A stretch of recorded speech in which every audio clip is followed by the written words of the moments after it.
Aloha and welcome to Issues That Matter. I'm Lynette Cruz. I'm your host, your moderator. This is a program that's sponsored by the Hawaiian Independence Action Alliance, and thank you for joining us. I have had over the last, 8 years maybe, all kinds of really interesting guests. And if you watch the program, you'll know that that is true. And some are really dynamic and some are really kind of strange.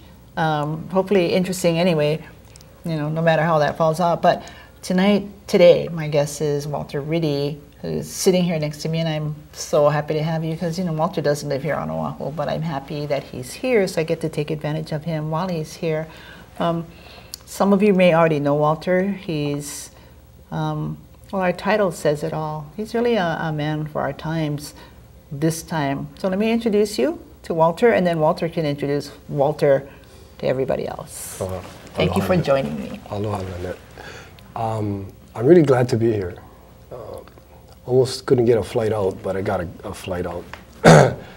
And I think times are ripe for some interesting things to happen in the Hawaiian community. You can just feel it happening in the community. I can feel it, yeah. That's jazzing me all up to go do something in my old age. Right. But even though I know some about you, not a whole lot, I think there are probably folks watching who know absolutely nothing about you. So tell us who you are, your story, where you come from. Tell us about your parents, about your land, about your, I don't know, everything. Give us the rundown. All right. I was actually born on Maui. And as a baby, our family moved to Molokai. And I've been on Molokai ever since. Is that homestead? I'm on a homestead now, yeah. My mother passed away, and the homestead got passed down to myself. So we have 3 acres in Ho'olehua. And when we first came to the property, we parked the car on the main highway, and we opened the trunk, and I had a sickle, my wife had a sickle, and my kids had sickles, and we started just cutting grass to find where the road was going to be and everything. So basically we just started from scratch, and we were off the grid for the last 20 years. We had windmills, we had photovoltaics, we had propane icebox. We built our own homes.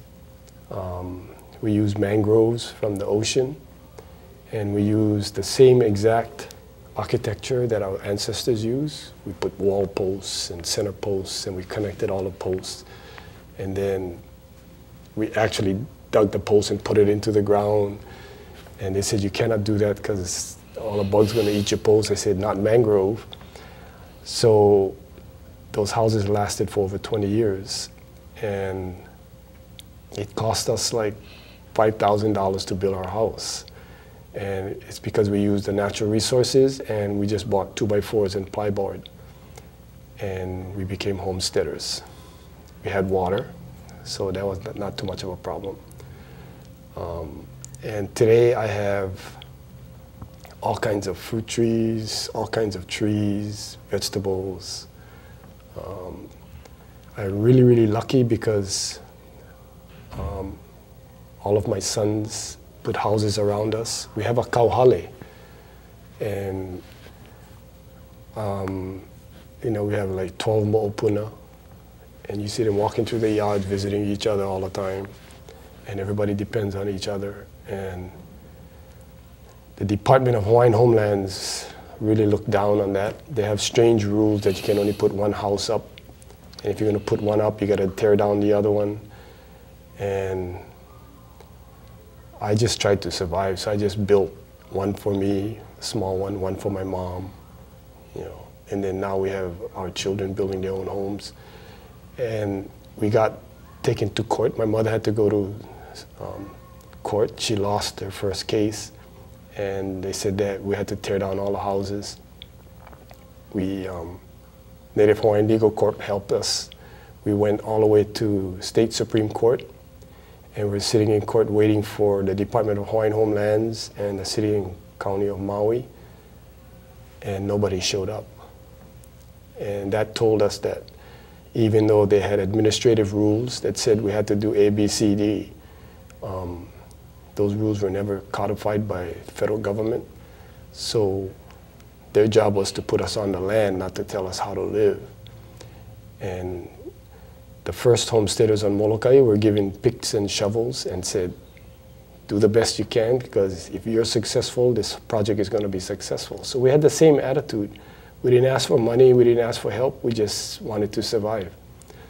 So today, more and more people now are not following all of the county codes that they force us to follow.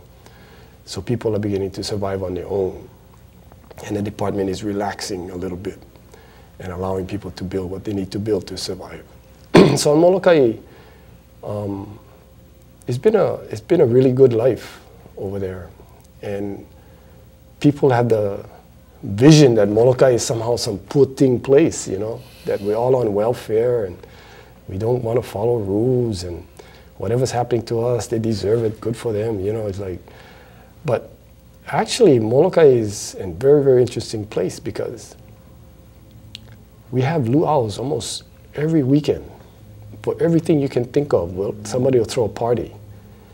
And people there are basically healthy, happy. We don't have homeless. There's something going on that's good. So it's not like it's a bad place to live. And the more you look at it, the more you realize that there's actually two economies going on Molokai. And it takes somebody who can operate in both economies.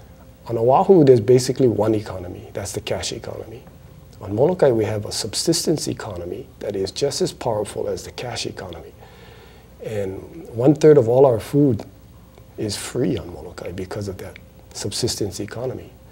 So that's the same economy that our ancestors used. So we use the basic rules passed down by our ancestors to make sure that this economy can continue.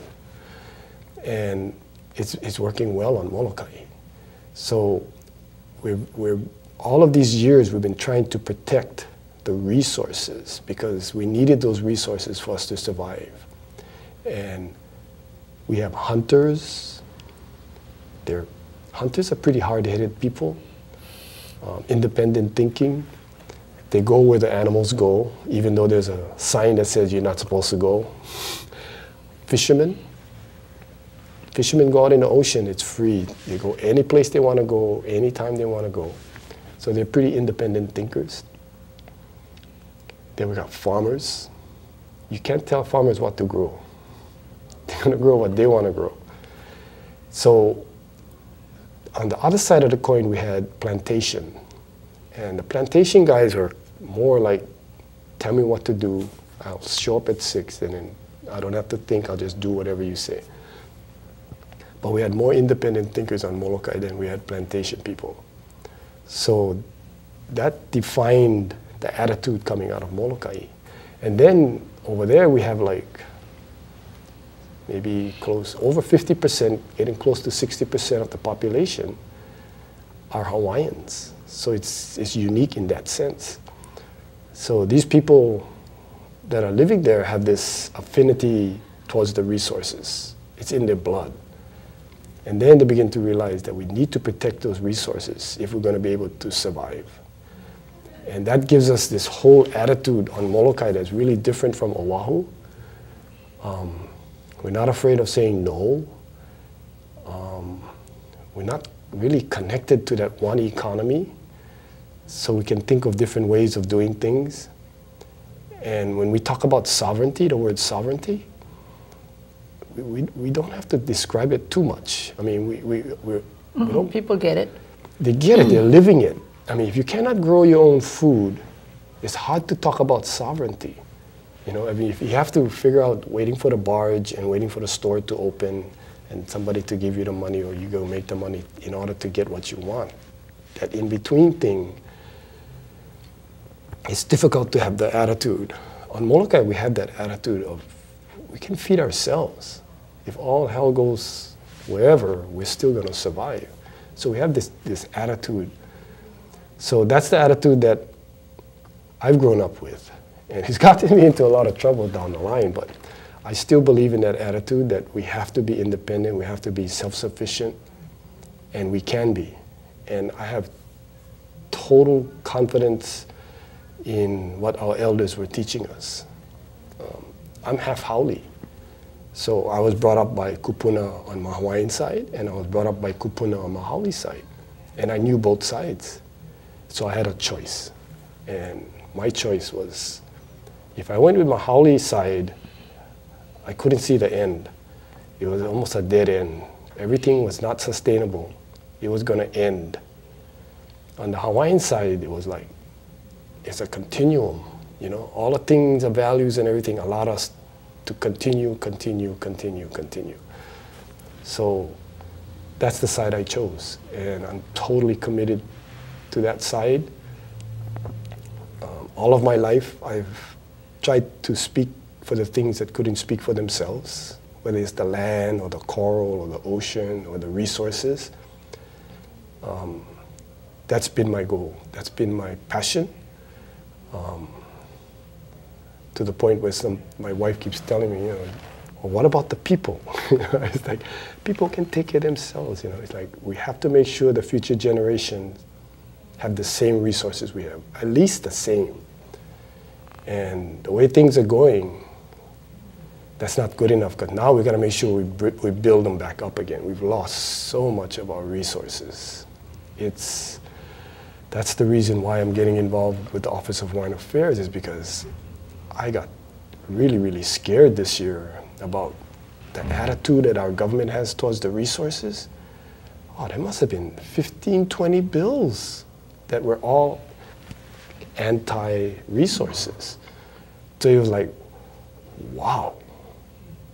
And it's because, not because these guys are bad guys, it's because they got so caught up in this emergency about our economics, because we only have one system, one cash system, that they were willing to sacrifice the environment in order to protect and to grow this cash economy and this profit-motivated way of living. So it's Oahu-centric. Oahu-centric, and so that too. kind of thinking, yeah. So, and then they came to Molokai and says, you know, we want you guys to provide us electricity. You know, and I'm going, whoa, you know, that's a huge commitment from Molokai to provide electricity for Oahu, because there was no indication on Oahu that people were willing to cut back. They just wanted more. They wanted to consume more and more and more. The nature of the system. Yeah, so it was like, for us, the question was like, are we willing to feed the beast? And I wanted to ask the beast, are you guys willing to cut back? If you guys are willing to cut back, then we'll give up some of our resources, and our beautiful plains will put up all these monster things. But I don't think we're going to solve Oahu's problems by putting up all these windmills. I think we're going to make it worse. So are you saying that you guys people on Molokai were willing to negotiate with Oahu if they felt that it was, you know, a double-sided thing, you know? My view was, you know, they had they call it the oil peak. You know, we're going to run out of oil. Mm-hmm. So we got to have, yes. And then the oil was making our climate hot. So everything was going bad. And then the answer was, let's go find something clean that can provide this electricity. So, oh, that's a great idea. Let's go talk about it. So to transition from oil, which we fight wars for, and we do all kinds of things for the oil, it was kind of scary, because the oil is controlled by all these huge corporations that are bigger than our governments. So it's like, now we're going to go to this other energy source. So the only thing that was going to change was from oil to clean energy, so-called clean energy. But the same guys was going to come into this clean energy. So I saw the same results. You know, they're going to bastardize the thing. The profit is going to make the people's going to have to suffer. The environment's going to have to suffer. That's going to have the same result. That's my opinion. So I'm thinking, okay, if we're going to make a transition, then maybe we can negotiate before we make the transition. So we don't have the same guys, you know, all these investors and money guys controlling our energy source. So they're coming to Molokai and they're saying, we want to use Molokai for energy. And I'm thinking, okay, maybe we can change the paradigm here and actually get the community to be part of this thing, with the long term, with the community actually benefits, Molokai actually benefits. And there was just a glimmer of hope on my part that maybe they need it so badly that they're actually going to negotiate with the community. But the same thing happened. The windmill guys came, the electric company came, the government came, and there was nothing. They wanted to do it the same old way.